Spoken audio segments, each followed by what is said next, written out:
สบายดีไหมสบายดีไหมมายังมันอีกดูนะอามาเงินแอนจี้บอกปีใหม่เหรอปฏิปีใหม่เนาะ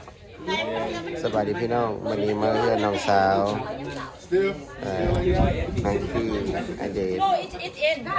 เป็นเดือนฉลองปีใหม่ลาวเฮานี่เนาะแล้วที่ถ่ายให้เบิ่งเนาะวันนี้พี่น้องมากับมวนกัน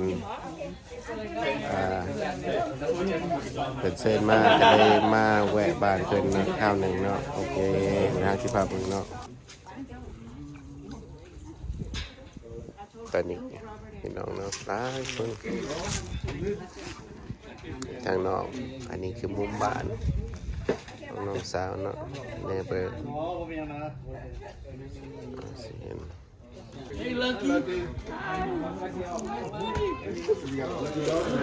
Lucky dog. He came and when he came to us unexpected, you know.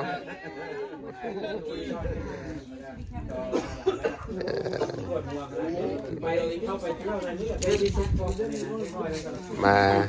เข้าดาวเรียบร้อยแต่ว่าเพิ่นฉลองมื้อนี้เพิ่นว่าบ่อยากเฮ็ดกลางคืนก็เลยพากันกินกันนั่นภายในโอ้ยโอเคอาหารปลาทูอาหารสบายดีน้องสาวออกซ่องง่ายเด้อมื้อนี้เด้อแต่เพื่อนน้องสาวอาหารพี่น้องหลายอาหารลาวเฮามีหลากหลายปลาปิ้งกระดูกมีแต่ของแซ่บๆมีแต่ของแซ่บๆแซ่บลงเป็นน้องสาวกินยังมียังล่ะจักแล้วภาษาลาวก็ขึ้นหาเอาให้ชุดเยอะเลยมันแซ่บแต่ว่ามันก็แซ่บตัวบ่ไปตึกแม่เดี๋ยวช่วงนี้ปลากินได้เนี่ยปลาสไตเปอร์จุดพี่น้องลาวเนาะ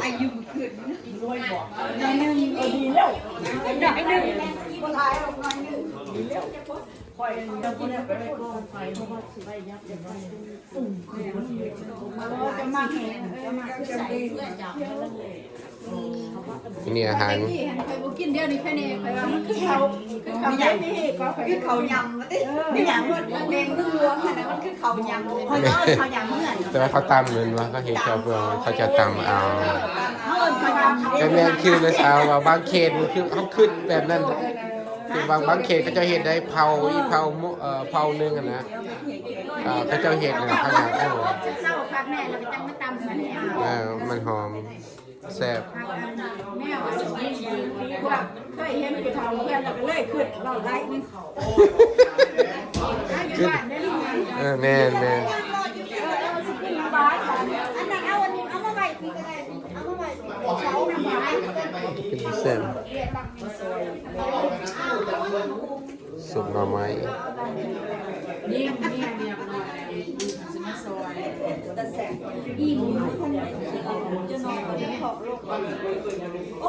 Full winner. First two is $5. The last two is $10. Everybody good? Bố bè láo rồi đi.ให้เจ้าจกเว้นอะไรนะให้มาดำๆ Everybody know how to count, right? Okay, we gonna keep it on. Oh, okay, ready? เอาแมวเอาไม่ชอบดีผ่านจะพูดเรื่องน้ำเล่าในกิ้งN33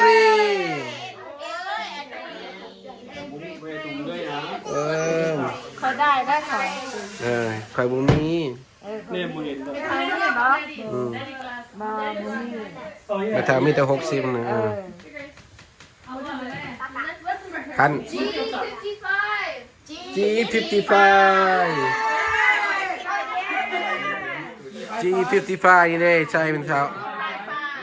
ใช่นี่นี่จะไหวนี่แต่เท่ามันจะไปเฮียผู้ใดบินก่อนเนี่ยฮะดอนเด้อ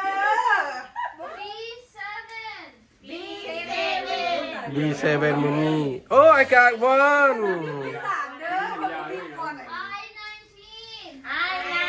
เอาแบบนั้นเลย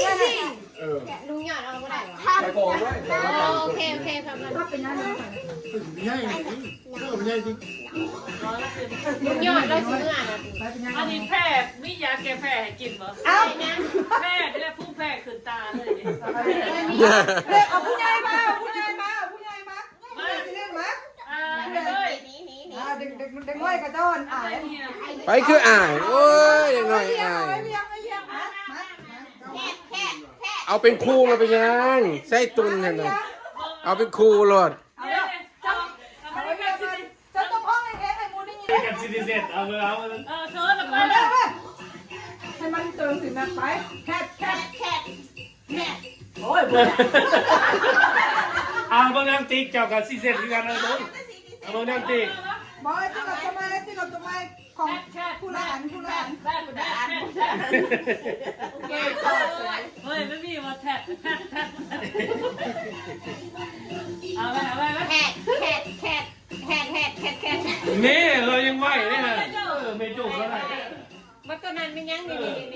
แค่ อันแมทอันนั้นเชื่ออันแมท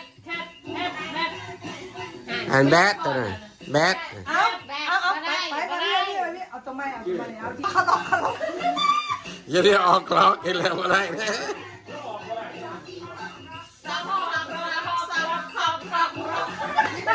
นี่คนอเมริกาเนี่ยชอกล็อกคอกล็อกเนี่ย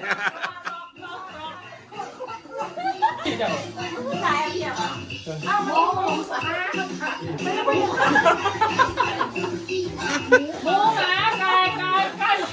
หมู เอ้านังเลี้ยงต้องใช้ หมูไก่กาหัวหมู เตือกเอา หมา เอาแมวก็มึงไม่ อ้าวมันคือมีแมวก่อน เอาไม่มี ไก่กาแมวมากาแมวหู เออไปมีตัวมีนะมันมีตัวมี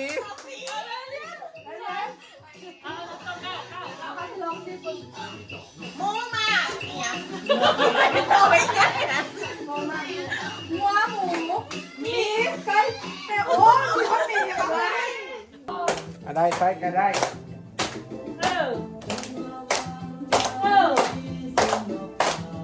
เห็นแล้วพี่น้อง ไปกินนะ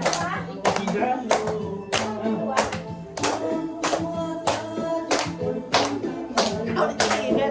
อันนี้ได้มาจิถึงคอ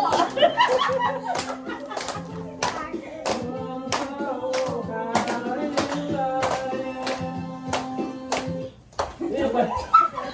ผมไปทำดังได้เลย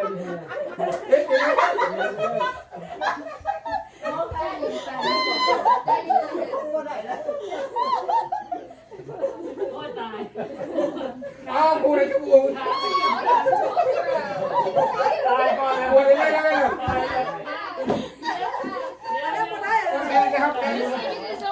สักหน่อยเดี๋ยว กูทำกูทันแล้วเหรอ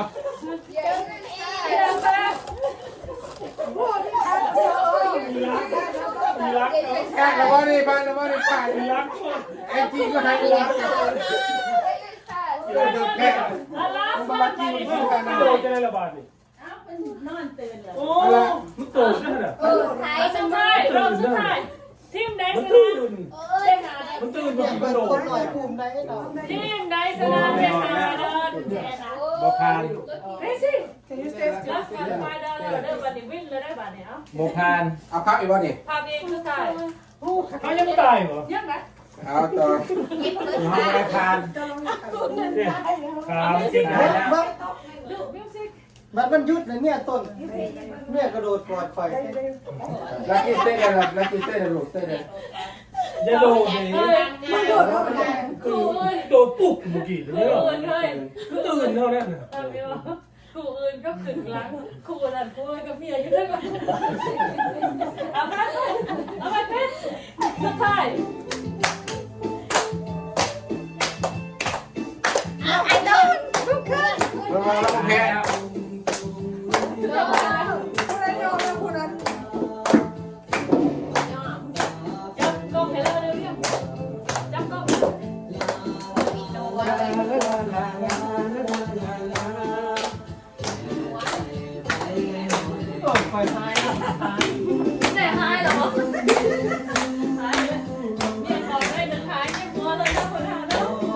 ไม่โน่ลงเพลงดีกว่าเนาะ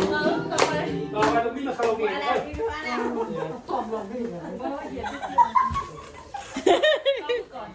เป็นอะไรเป็นอะไร เขียนกันเป็นลบแผล No, you guys don't pass. เลยเนี่ยเลย บ่ผ่านครับบ่ผ่าน Press look up. That does not pass. No, your toes. Also, yeah, you guys pass. หมดแล้ว เราทำไมกูยังไม่เลย อ้าว อ้าวมื้อนี้ม่วนคักม่วนแน่มื้อนี้คักบ่มื้อนี้หาวิธีให้ผัวเมียเก็บประสบพรอันนั้นแม่เอาละแม่เฉยแล้วแม่ กูจะขึ้นวันนอกแค่กินเลยที่มันนะ ไม่จ้าสกุลแรกแล้วเดี๋ยวดีสิ แซ่บเป็นบ่คักเป็นบ่เกี่ยวบ่ เฮ็ดจะได้แบบเฮ็ดจะได้มันเป็น โอ้แล้วจะบอกสูตร ลวกวะ บ่ได้ลวก เจ้าแม่ดังเมือง บ่ได้ลวกเด้อ เฮ็ดจะได้ บ่เป็นหยังน้ำมะนาวน้ำปลาแล้วก็น้ำมันออลีฟออยล์ที่กินโอ้โอเคมะนาว แค่น้ำปลามึงน่ะ โอเค เอาสิเอา That's your. I'm here already lift the. Already take the. Oh. เอาอันนั้นให้กูให้ต้นเน้น อันเด้ไม่ถูกเลยนั่น ผู้อย่างกันเลยเด้อ จ้างเบิกเก็บ ฮะจ้างใช่ จางก็จะใส่ซอสเลย After this, all the kids, only you guys know. ใช่ตั้งหาบวงพุ่นน่ะ เขามีของขวัญให้เลยเป็นใครเดี๋ยวบ้านนี้ กูจังเจ้า เพราะว่าเขาเฮ็ดแล้วเขาไปเผาตู้เย็นไว้น่ะมันคักหนังทองมันแหละสุดยอดเลยนึบๆเนี่ยก็จะได้ปลาไซมอนสดๆเห็นคักเลยนะ คันได้โตเป็นโตเนาะ โอ้ น้ำมะปาดข้าวขนาดนั้นนี่ ไอ้เบิร์บ่ไปกิน แม่เนาะ จะบอกเอาตัวโซนเฮ็ดจังไอ้เบิร์ มีแต่ครับ เอาตัวยูฟิเซอร์เฮ็ด yeah บ่ซั่นจะเจอพยาธิหมด โจดิฟิเชอร์หมดเลย มันโมเมนต์คนที่บอกกฎหมายอเมริกาเด้อ จะต้องเอาไว้ฟิเซอร์2 อยู่ในกฎหมายอเมริกาเด้ออันนั้นเกี่ยวกับปลาเซลมันปลายังกระยางถ้าว่าฟอร์มเลยเขาให้กินดิบถ้าว่ามันว้าวว่าจะต้องเอาไว้อยู่ในฟรีเซอร์จะต้องในกระเด็น48 2 week เนี่ย กินได้แล้ว สองที่จะมันจะกิน บ่แม่นมาบ้านคือบ้านเฮาน่ะบ่ฮู้ว่ามาแต่ใส่มาซอยจะกินบ่ได้ บ่ได้เนี่ยแย่บ่ได้ บ่ได้บ่ได้ ปลามาสิเข้าอเมริกาปลายังกระยางถ้าว่าปลาเลี้ยงแล้วเขาให้กินดิบ แม่โจคือบ่เล่าแม่โจ เขาให้กินดิบ แซ่บเสื้ออ้ายนี่กินรอดเบิ่งเอื้อยเจ้าหั่นคนบ่เคยกินเลย ปลาก็ต้องเอาไว้ในฟรีเซอร์